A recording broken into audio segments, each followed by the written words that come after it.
یہ تو کس کو خبر ہے کہ رمضان نصیب بھی ہوتا ہے کہ نہیں ہوتا؟ یہ تو اللہ کو پتہ ہے۔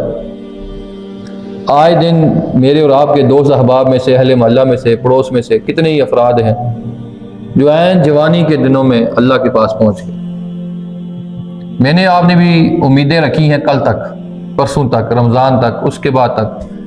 کچھ ایسے ہیں جنہوں نے بڑھاپے تک، کچھ ایسے ہیں شاید کبھی خیال بھی نہیں آیا ہوگا کہ ہم نے مرنا ہے اور ہم نے توبہ کر لیں، ہم آخرت کی تیاری کر لیں۔ مومن ایک لمحے کے لیے بھی موت سے غافل نہیں ہو سکتا۔ موت سے غافل کرنے والی سب سے بڑی کوئی چیز ہے نا، وہ دنیا اور لمبی امیدیں ہیں۔ یہ جو میں نے آپ نے لمبی لمبی امیدیں، بڑے بڑے ٹارگٹ سلیکٹ کر لیے ہیں، بڑے بڑے گول رکھ لیے ہیں، ہمارے ٹارگٹس میں اور گول میں کہیں موت نہیں ہے، نہیں کہ موت کی تیاری ہے۔ السلام علیکم ورحمۃ اللہ وبرکاتہ۔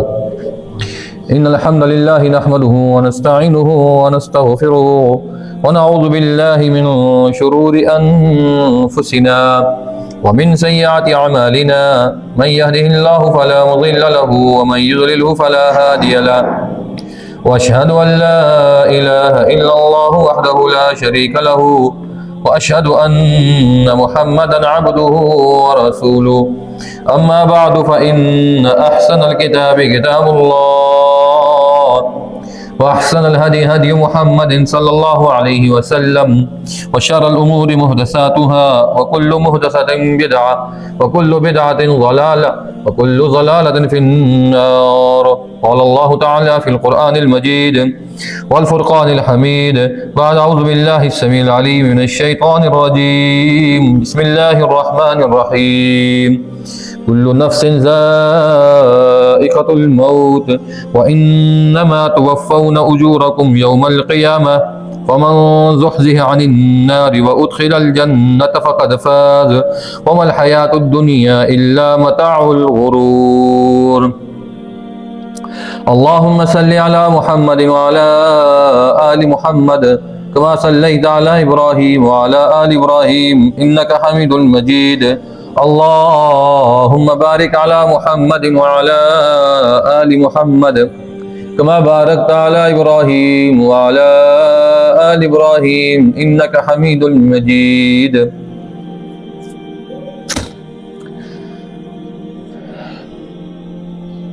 رب اشرح لي صدري ويسر لي أمري واحلل عقدة من لساني يفقهوا قولي. رب زدني علما ربي زدني علما. ہر جاندار کو موت کا مزہ چکھنا ہے اور قیامت کے دن تم اپنے بدلے اعمال کے پورے پاؤ گے. پس جو شخص آگ سے بچا لیا گیا اور جنت میں داخل کر دیا گیا یقیناً وہ کامیاب ہو گیا اور دنیا کی زندگی تو صرف دھوکے کا سامان ہے. سورہ ال عمران آیت نمبر 185 185. حمد و ثنا، تعریفات، تسبیحات، تحمیدات اللہ رب العزت کی ذات گرامی کے لیے جو پوری کائنات کا اکیلا رب ہے، پالنہار ہے، خالق اور مالک ہے، اور ہادی برحق محمد رسول اللہ پر کروڑوں درود السلام ہوں، جو امام الانبیاء ہیں، ہدایت کا وہ عظیم ترین رہبر ہیں جن کے ہوتے ہوئے دنیا میں کسی اور سے ہدایت نہیں لی جا سکتی.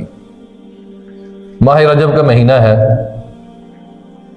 اور یہ اسلامی مہینوں میں 7واں مہینہ. اس کے بعد شعبان اور رمضان، یعنی چند ہی دن رہ گئے ہیں. ہم نے رمضان جیسے عظیم مہینے کا استقبال کرنا ہے. عموماً ہمارے ہاں لوگ جو مزاج ہے میرے سمیت ہر ایک کا کہ رمضان کے آنے کے بعد ہم اللہ تعالیٰ سے معافی مانگتے ہیں، رمضان آنے کے بعد ہم نیک اعمال کرتے ہیں، رمضان کا مہینہ حاصل ہونے کے بعد ہم اللہ کے قریب جانے کی کوشش کرتے ہیں. یہ تو کس کو خبر ہے کہ رمضان نصیب بھی ہوتا ہے کہ نہیں ہوتا؟ یہ تو اللہ کو پتہ ہے. آئے دن میرے اور آپ کے دوست احباب میں سے، اہل محلہ میں سے، پڑوس میں سے کتنے ہی افراد ہیں جو عین جوانی کے دنوں میں اللہ کے پاس پہنچ گئے. میں نے آپ نے بھی امیدیں رکھی ہیں کل تک، پرسوں تک، رمضان تک، اس کے بعد تک. کچھ ایسے ہیں جنہوں نے بڑھاپے تک، کچھ ایسے ہیں شاید کبھی خیال بھی نہیں آیا ہوگا کہ ہم نے مرنا ہے اور ہم نے توبہ کر لیں، ہم آخرت کی تیاری کر لیں۔ مومن ایک لمحے کے لیے بھی موت سے غافل نہیں ہو سکتا۔ موت سے غافل کرنے والی سب سے بڑی کوئی چیز ہے نا، وہ دنیا اور لمبی امیدیں ہیں۔ یہ جو میں نے آپ نے لمبی لمبی امیدیں، بڑے بڑے ٹارگٹ سلیکٹ کر لیے ہیں، بڑے بڑے گول رکھ لیے ہیں، ہمارے ٹارگٹس میں اور گول میں کہیں موت نہیں ہے، نہیں کہ موت کی تیاری ہے۔ ہر چیز ہماری پلان میں شامل ہے۔ کس طریقے سے ہم نے بچوں کو پڑھانا ہے، کس طریقے سے ان کو اعلیٰ تعلیم دلوانے کے بعد ان کو اچھی جابز، پھر ان کے لیے اچھے رشتے۔ بچے ابھی پیدا ہوتے ہیں تو بعض گھرانوں میں نا بچے رشتے بھی طے ہو جاتے ہیں، رشتے طے کر دیتے ہیں چھوٹی چھوٹی عمر میں۔ کسی کے یہاں بیٹی پیدا ہوتی ہے تو کہتے ہیں یہ میری بیٹی ہے، بیٹا پیدا ہوتا ہے کہتے ہیں یہ میرا بیٹا ہے۔ یعنی یہ انڈائریکٹلی رشتوں کا بھی سلیکشن ہو جاتی ہے، کوئی معیوب بات نہیں، میں جنرل بات کر رہا ہوں۔ پھر اچھی سے اچھی یونیورسٹی تک کا بھی انتخاب کر لیتے ہیں ہم، اور اگر یہاں پہ اگر نہیں ملتی تو ہم باہر ملک میں بھی بچوں کو بھیجنے کے لیے تیار ہو جاتے ہیں۔ اسی طریقے سے کاروبار کے لیے، اسی طریقے سے ہر طریقے، ہمارا ساری کی ساری زندگی کے پلانز میں سب کچھ شامل ہے۔ اگر نہیں شامل، وہ یہ شامل ہے کہ نہ موت نہ اس کی بعد کی تیاری۔ اور کتنی عجیب معاملہ ہے، کتنی یہ میں کیا کہہ سکتا ہوں حماقت ہے۔ جہاں رہنا نہیں ہے وہاں کی بھرپور تیاریاں اور پلانز ہیں، اور جہاں ہر صورت جانا ہے، جانے کے بغیر چارہ ہی نہیں، وہاں کی کوئی تیاری نہیں، وہاں کی سوچ ہی کوئی نہیں۔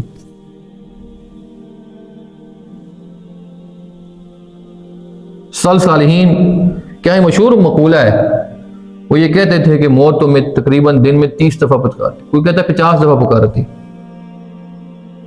یعنی وہ لوگوں کو احساس دلانے کے لیے وہ اکثر یہ الفاظ کہتے تھے، زمین مخاطب ہے اہل انسان سے، انسان میری پشت پہ چلنے والے، بہت جلد تو میرے پیٹ میں آ جائے گا، میرے اوپر غرور کے پاؤں رکھنے والے تو بہت جلد میرے اندر ہوگا، تو مجھے مت بھول، اوپر مت دیکھ، کچھ عرصے کے بعد تو نے میرے اندر آنا ہے۔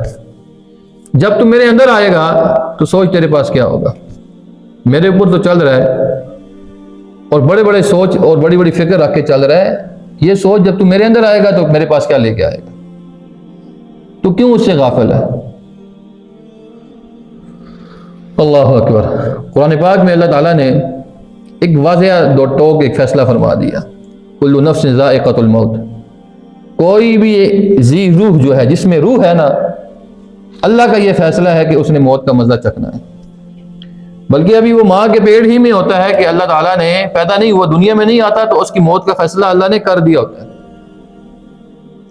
فرمایا موت کا مزہ تو چکھنا ہے، ایک بات یاد رکھنا، جب موت سے تمہاری ملاقات ہو نا، جب موت کا تم پیالہ پی لو تو ایک بات کا حساب رکھنا کہ تم سے ایک ایک عمل کا بدلہ لیا جائے گا، ایک ایک عمل کے بارے میں پوچھا جائے گا۔ وَإِنَّمَا تُوَفَّوْنَ أُجُورَكُمْ يَوْمَ الْقِيَامَةِ، قیامت کے دن تمہیں ایک ایک عمل جو تم نے کیا ہوگا اس کا پورے کا پورا بدلہ دیا جائے گا۔ وَمَن يَعْمَلْ مِثْقَالَ ذَرَّةٍ خَيْرًا يَرَهُ، تم نے اگر ذرہ برابر بھی، مثقال کا ذرہ جو سورج کی روشنی روشندان سے اندر آتی ہے، جو اس روشنی میں ذرات اڑتے ہیں، اس کو مثقال کہتے ہیں، اگر اس برابر بھی تم نے نیکی یا بدی کی ہوگی تم نامہ اعمال میں اس کو پاؤ گے۔ وَمَن يَعْمَلْ مِثْقَالَ ذَرَّةٍ خَيْرًا يَرَهُ، اگر اتنی بھی تم نے نیکی اور خیر کیا ہوگا تم نامہ اعمال میں اس کو پاؤ گے۔ وَمَن يَعْمَلْ مِثْقَالَ ذَرَّةٍ شَرًّا يَرَهُ، اور اگر اتنی بھی تم نے اگر کسی کے ساتھ برائی یا اپنے ساتھ یا کسی بھی معاملے میں برائی کی ہوگی تم اس کو بھی پاؤ گے۔ کوئی چیز ایسی نہیں ہوگی جو مخفی ہوگی، سارے کا سارا اعمال نامہ تمہارے سامنے ہوگا۔ جب اعمال نامہ سامنے ہو جائے گا، حساب کتاب ہوگا، تو خوش نصیب کون ہے جی؟ فرمایا کہ فمن زحزح عن النار وادخل الجنہ فقد فاز، جس کو اللہ تعالی جہنم سے بچا کر جنت میں داخل کر دے وہ کامیاب ترین انسان ہے ہر لحاظ سے۔ فمن زحزح عن النار، جس کا دنیا میں قاعدہ قانون ہے، جس کے پاس اپنا پیسہ ہے، گھر بار ہے، کوٹھی ہے، جائیداد ہے، سب کچھ ہے، وہ کامیاب ترین ہے، یہی قانون ہے۔ آخرت کا معاملہ کچھ اور ہے. آخرت میں کامیاب کون ہوگا؟ نہ دولت مند کی دولت کی بنیاد پہ کامیاب ہو سکتا ہے، نہ مال و متاع والا، نہ علم والا، نہ جاہ و حشمت اقتدار کی بنیاد پر کوئی کامیاب ہو سکتا ہے. فرمایا آخرت میں کامیابی ایک بنیاد پر، کیا؟ جس کو نامہ اعمال کی بنیاد پر یہ فیصلہ کر دیا جائے کہ تجھے اللہ جہنم سے آزاد کر دیا. فمن زحزح عن النار، جہنم سے آزاد کر دیا گیا ہے، وادخل الجنہ، اور تمہیں جنت میں داخل کر دیا گیا، فقد فاز، بس یہ سمجھ لو تمہاری زندگی کی سب سے بڑی کامیابی یہی تھی. تم نے زندگی کا مقصد جو ہے نا، جو زندگی کا ایم آف لائف ہے، یہ تم نے حاصل کر لیا. وما الحیات الدنیا وما الحیات الدنیا الا متاع الغرور، یاد رکھو یہ جو دنیا کا زندگی ہے، دنیا کا جو سامان ہے، یہ کیا ہے؟ یہ دھوکے کا گھر ہے، یہ دھوکہ ہے. جیسا دنیا میں آپ کہتے ہیں فلاں نے دھوکہ دی، امیدیں باندھی ہوتی ہیں. آپ کو کتنا دکھ ہوتا ہے کہ آپ جب قریبی ترین رشتوں سے امیدیں لگائی ہوں کہ یہ میرے کام آئے گا، یہ میرے ہر معاملے میرا بازو بن کے کھڑا ہوگا، یہ مجھے حوصلہ دینے والا ہے، اور این مجبوری کی حالت میں، این پریشانی کی عالم میں وہ دھوکہ دے جائے تو پھر کتنا دکھ ہوگا آپ کو، کتنا ترس. اللہ کی قسم اس دھوکے باز سے بھی زیادہ دنیا دھوکے باز ہے. انسان کو امید تک نہیں ہوتی، سارے پلان ہوتے ہیں بنائے ہوئے، اچانک موت کا پیالہ آ جاتا ہے سامنے جس کو پینا پڑ جاتا ہے تو کتنا انسان کو دکھ ہوتا ہے. ابھی تو جانے کا دل ہی نہیں کر، ابھی تو سوچا ہی نہیں تھا، اچانک موت آ گئی، اچانک آ گئی. متاع الغرور، یہ تو دھوکے کا سامان ہے، دھوکے کی چیز ہے. متاع کہتے ہیں اس کپڑے کو جس کو استعمال کر کے پھینک دیا جائے. وہ سیدھا کپڑا ہوتا ہے، وہ پرانا کپڑا جس کا مزید استعمال نہیں ہو سکتا، جو کسی کام کا نہیں رہتا، اس کو پھینک دیا جاتا ہے، وہ متاع ہے. یہ دنیا بھی ایسی چیز ہے، حقیر ترین، بے وفا ترین، اور این موقع پہ ساتھ چھوڑ دینے والی چیز. اور پھر فرمایا آگے نبی صلی اللہ علیہ وسلم سے بھی اور ساری دنیا سے مخاطب ہو کے اللہ فرما رہا ہے کہ لَتَبْلُوَنَّ فِي أَمْوَالِكُمْ وَأَنفُسِكُمْ، تمہیں اللہ ہر معاملے میں مال اور تمہاری جانوں کے لحاظ سے آزمائے گا. بہت بڑی آزمائشیں تمہاری زندگی میں آئیں گی، بیماریوں کی صورت میں، کاروبار کی صورت میں، والدین کی طرف سے، اولاد کی طرف سے، خاوند بیوی، یعنی دوست احباب، کسی بھی صورت میں تمہاری آزمائش ضرور ہوگی، تمہیں آزمایا جائے گا. لَتَبْلَوُنَّ فِي أَمْوَالِكُمْ وَأَنفُسِكُمْ، تمہاری جان اور تمہاری مال کے لحاظ سے تمہاری آزمائش ہوگی. وَلَتَسْمَعُنَّ مِنَ الَّذِينَ أُوتُوا الْكِتَابَ مِنْ قَبْلِكُمْ مِنَ الَّذِينَ أَشْرَكُوا أَذًى كَثِيرًا، اور تمہیں لوگوں سے بھی باتیں بہت سننی پڑیں گی. یہ بھی آزمائش ہوتی ہے کہ سب سے زیادہ قریبی ترین لوگ جو ہیں وہ بندے کو باتیں بہت کرتے ہیں. اکثر ہمارے ہاں لوگ جو ہے رشتہ داروں سے تنگ ہوتے ہیں کہ رشتہ دار جو ہے بڑی جلی کٹی سناتے ہیں. یہ الگ معاملہ ہے، ان کو سنانی چاہیے، سنانی چاہیے، لیکن انسان کو نا بہت کوئی سفر کرنا پڑتا ہے، ان باتوں سے بہت کوئی گزرنا پڑتا ہے. تو نبی صلی اللہ علیہ وسلم کو بھی فرمایا جا رہا ہے، نبی آپ ان بہت سے مشرکین ہوں یا اہل کتاب ہوں، آپ کو بہت سی باتوں سے واسطہ پڑے گا، ان کی باتیں آپ نے سننی ہے اور برداشت کرنی ہے. وَإِن تَصْبِرُوا وَتَتَّقُوا، اگر آپ صبر کر لیں ان سارے مراحل میں، چاہے بیماری آ گئی، چاہے مال و متاع میں نقصان، چاہے کاروبار، چاہے ان امپلائمنٹ ہے، بے روزگاری ہے، اس مرحلے میں سے اگر آپ صبر کر لیں، وَتَتَّقُوا، اور تقوی اختیار کریں. کیوں؟ بعض اوقات بندہ جو ہے وہ بدلہ لینے پہ آ جاتا ہے، بعض اوقات یا آزمائش میں بندہ مایوس ہو جاتا ہے، یا لمبا عرصہ انسان کو کچھ نہ ملے تو انسان حرام کاری کی طرف یا غلط راستہ اختیار کر کے کمانے کی سوچتا ہے. کوئی بھی یعنی کچھ صورت ہو سکتی ہے. مجھے اور آپ کو جو بچائے گی دو چیزیں، ایک صبر اور تقوی، لمبا صبر، لمبا صبر. وَاسْتَعِينُوا بِالصَّبْرِ وَالصَّلَاةِ، کیوں ذکر کیا گیا ہے صبر اور نماز کا؟ جس طرح مرتے دم تک نماز کے بغیر چارہ نہیں، اسی طرح مرتے دم تک صبر کے بغیر چارہ نہیں. آپ نے صبر کرنا ہے کب تک؟ 2 دن، 5 دن، 10 دن، 1 سال، 2 سال نہیں. کوئی بھی معاملہ ہو، ذات کے لحاظ سے ہو، کاروبار کے لحاظ سے ہو، بیماری کے لحاظ سے ہو، رشتہ داروں کے لحاظ سے، اولاد کے لحاظ سے، یعنی کوئی معاملہ بھی ہو، آپ نے طویل صبر کرنا ہے. کب تک؟ جب تک کہ آپ کا اللہ کے ساتھ ملاقات نہ ہو جائے. اور اسی طریقے سے نماز نہیں چھوڑنی.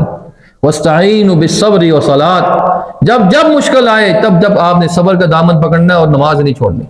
نماز پڑھیں، اللہ سے مدد مانگنا شروع کر دیں. نماز پڑھ کے رب سے مدد، جتنی رب کی مدد نماز کے ذریعے آتی اتنی کسی چیز سے نہیں آتی. اور نماز میں بھی سجدے کی حالت میں رسول اللہ صلی اللہ علیہ وسلم کی حدیث ہے، اللہ کی مدد سب سے زیادہ قریب اس وقت ہوتی ہے جب بندہ کب ہوتا ہے؟ حالت سجدہ میں ہوتا ہے. آپ کو مدد چاہیے، کیوں لوگوں کے در در پہ جاتے ہیں؟ کیوں لوگوں کو فون کرتے ہیں؟ کیوں لوگوں کو میسیجز کرتے ہیں؟ وہ اللہ آپ کی شرک سے بھی زیادہ قریب ہے. آپ کو اولاد چاہیے، اولاد ہوگی ہے، اب اولاد پڑھ نہیں رہی، آپ اللہ کے آگے ہاتھ پھیلا دیں. اولاد نیک نہیں ہے، اپنی منمانی کر رہی ہے، سرکشی کر رہی ہے، اللہ کے آگے ہاتھ. کاروبار سٹارٹ کیا چل نہیں رہا، اللہ کے آگے ہاتھ پھیلائیں.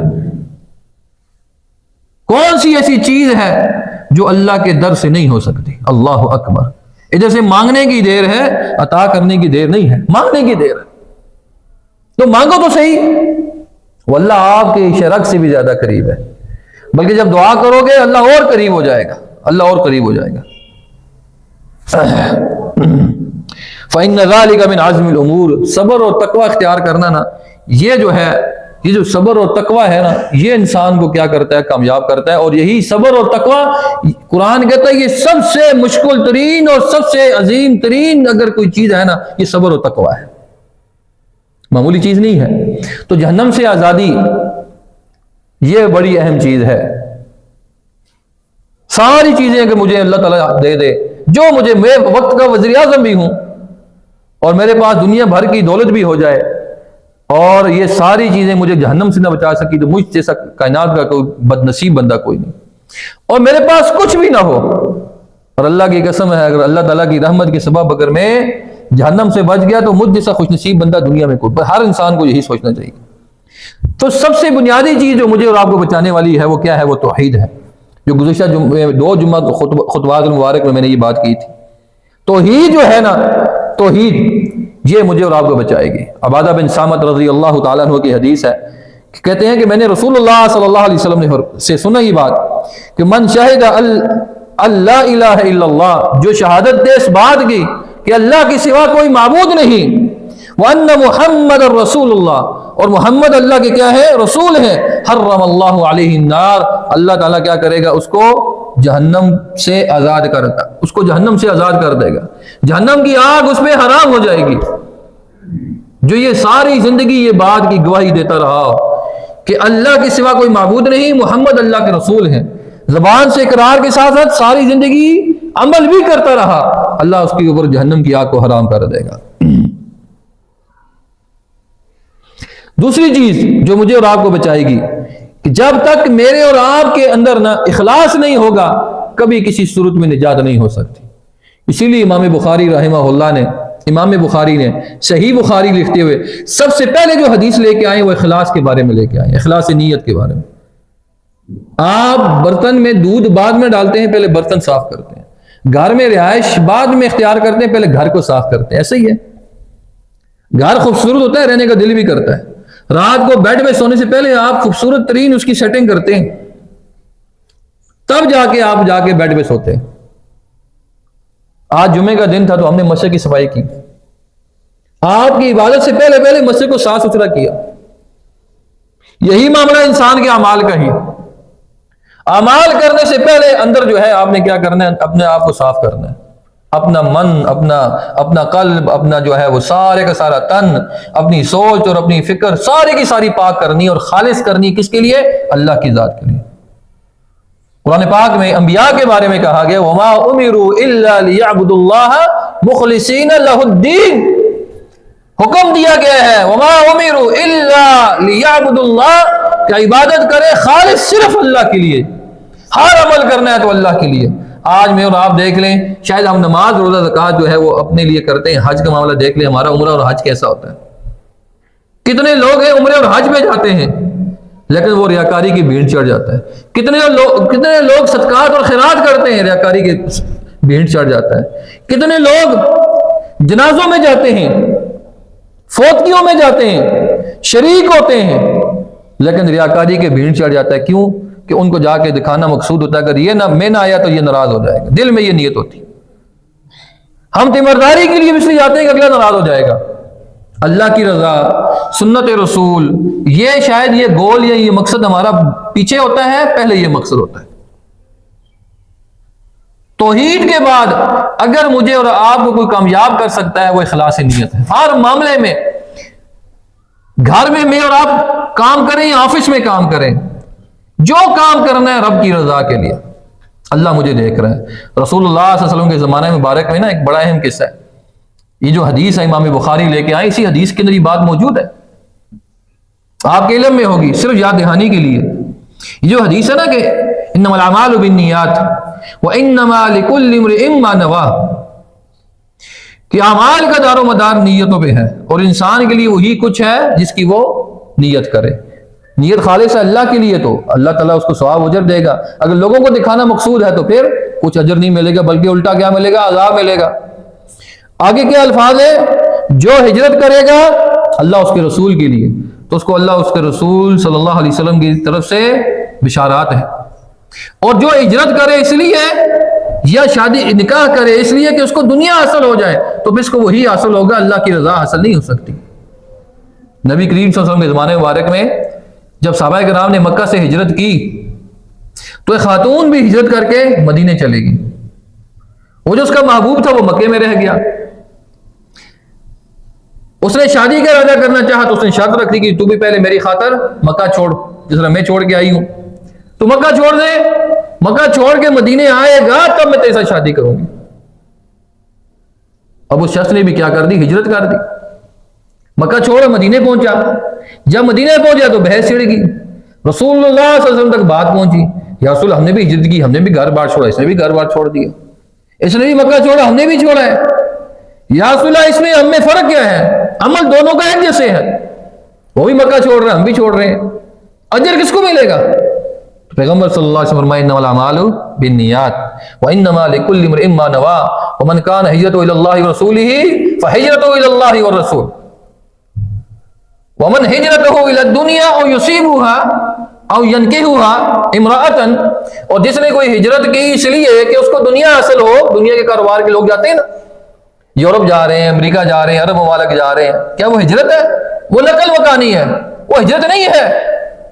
ہجرت یہ ہے کہ جہاں پہ آپ کے لیے دین پہ عمل کرنا مشکل ہو اس جگہ پہ جائیں جہاں پہ آپ کے دین پہ عمل کرنا آسان ہو، وہ ہے ہجرت، ورنہ نقل مکانی کو ہجرت نہیں کہا جاتا۔ پیغمبر صلی اللہ علیہ وسلم میرے صحابہ جس نے اللہ رسول کی خاطر ہجرت کی اس کو تو ہجرت کا ثواب ملے گا، اور جس نے ہجرت کی ہے کسی عورت کے لیے اس کو وہی حاصل ہوگا، اس کو وہ نہیں ہوگا۔ انما الاعمال بالنیات، یہ کتنی ہے حدیث ہے، ساری زندگی ہم اعمال کرتے ہیں، کیا میرے اور آپ کے اعمال کے اندر ہر وقت خالص اللہ کا تصور ہوتا ہے؟ اللہ کی چاہت ہوتی ہے؟ لوجہ اللہ، اللہ تیری لیے کر رہا ہوں، تو پھر تو سوچیں کہ مجھے اور آپ کو عمل ملے گا۔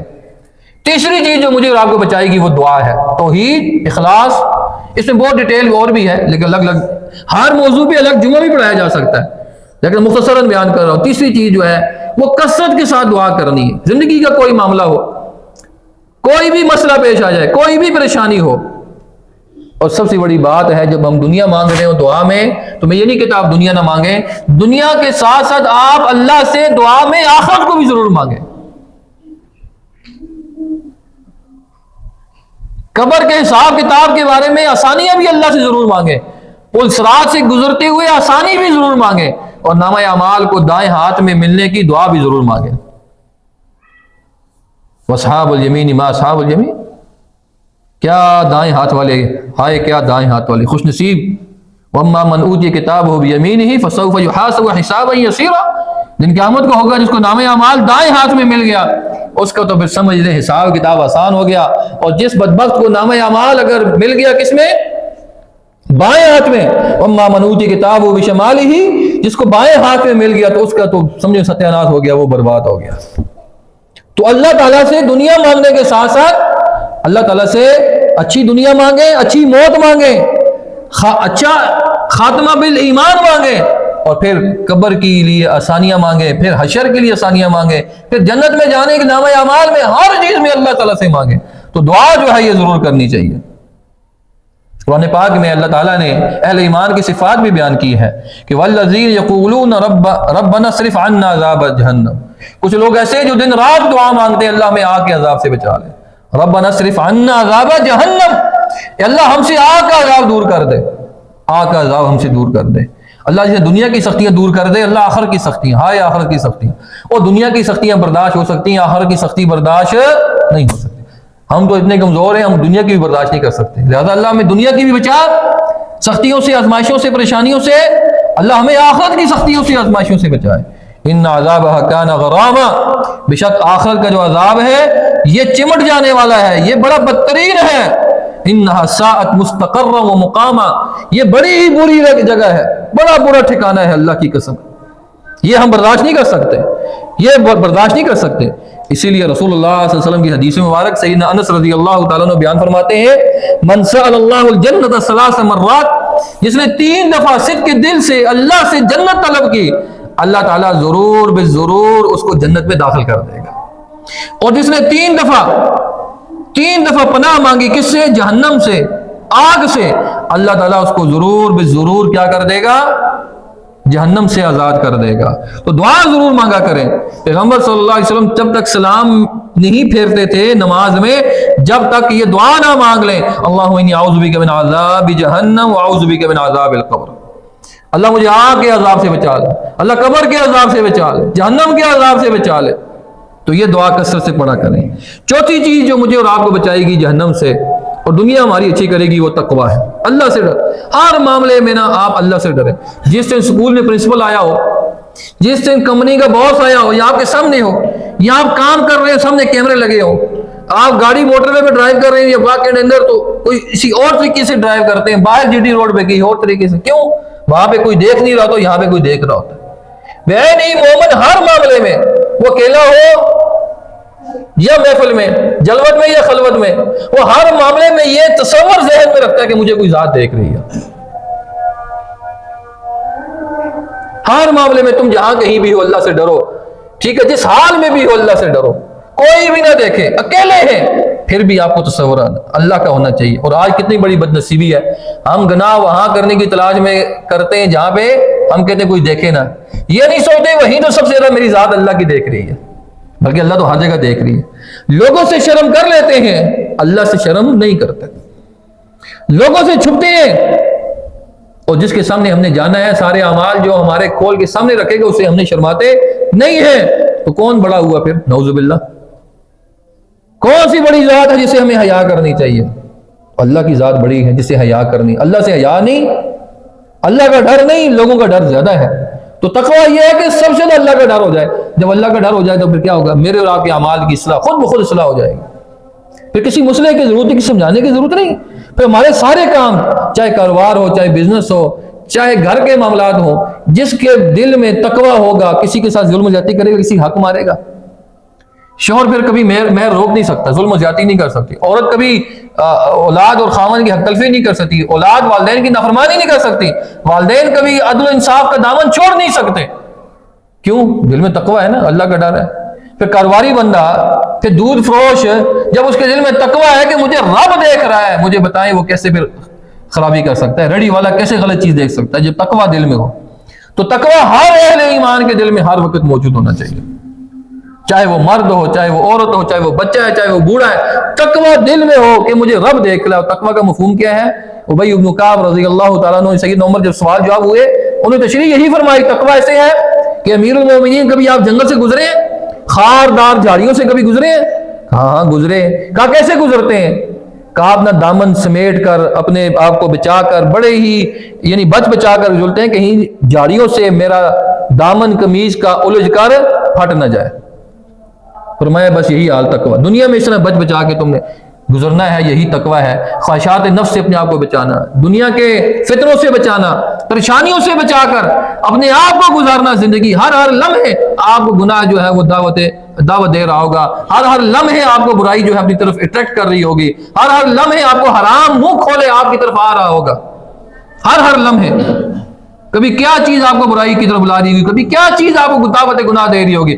آپ نے ہر لمحے یہ احساس کرنا ہے رب مجھے دیکھ رہا ہے، میں یہ گناہ نہیں کر سکتا، میں یہ غلطی نہیں کر سکتا، کوئی مجھے تنگ کر رہا ہے، مجھے تیش دلا رہا ہے، مجھے غصہ آ رہا ہے، اب میرا دل کرتا ہے میں بہت کچھ منہ سے نکالوں، میرا تقویٰ مجھے سامنے آ گیا۔ اللہ نے منع کیا، رسول نے منع کیا کہ زبان سے ایسا لفظ نہیں نکالنا جو اللہ رسول کی ناراضگی کا ہو۔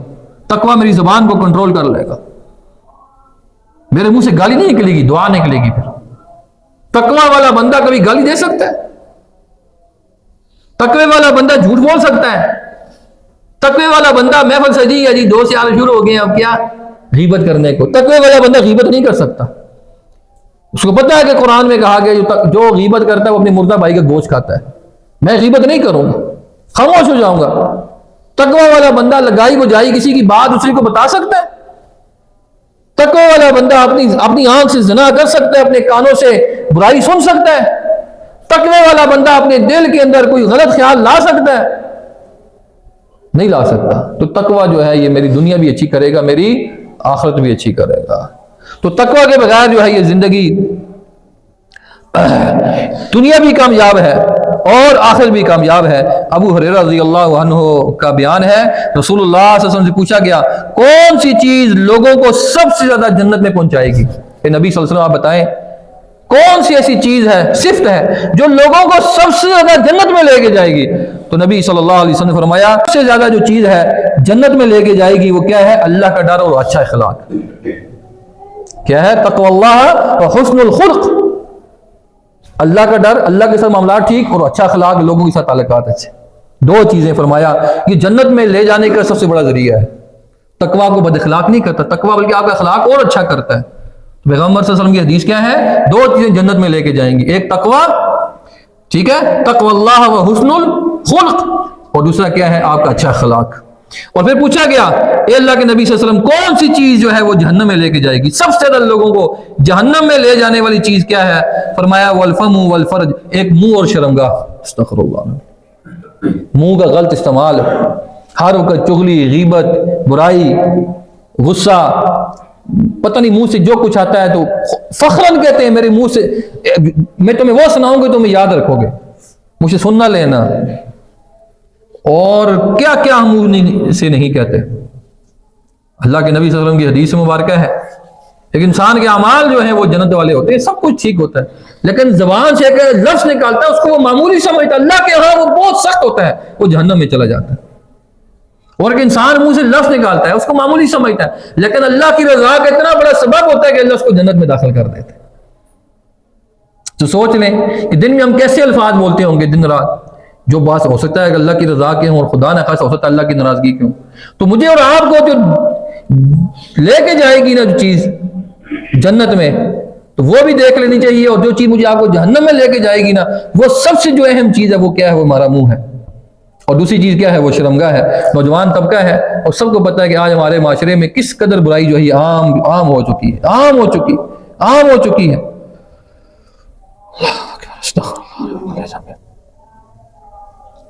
پانچویں چیز جو مجھے اور آپ کو لے کے جائے گی وہ کیا ہے؟ وہ روزہ ہے۔ ایک تو رمضان آ رہا ہے نا، ایک نفلی روزہ۔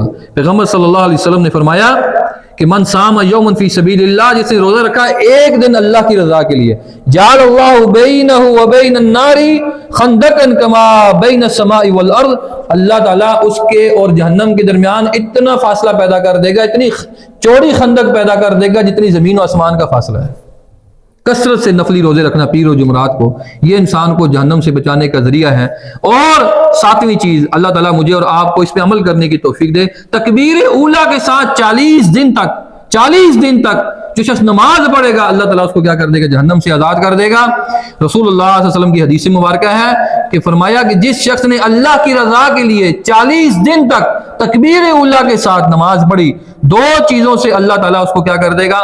آزاد کر دے گا۔ ایک براءۃ من النار، ایک اللہ اس کو جہنم سے آزاد کر دے گا، وبراءۃ من النفاق، اور دوسرا منافقت سے۔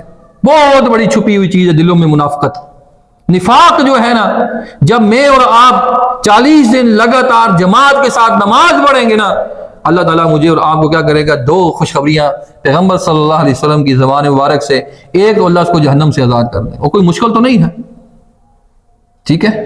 اور دوسری کیا چیز ہے؟ دوسری چیز ہے یہ منافقت سے آزاد۔ یہ جو چیز ہے یہ اللہ تعالیٰ جو ہے، اللہ تعالیٰ مجھے اور آپ کو نصیب فرمائے۔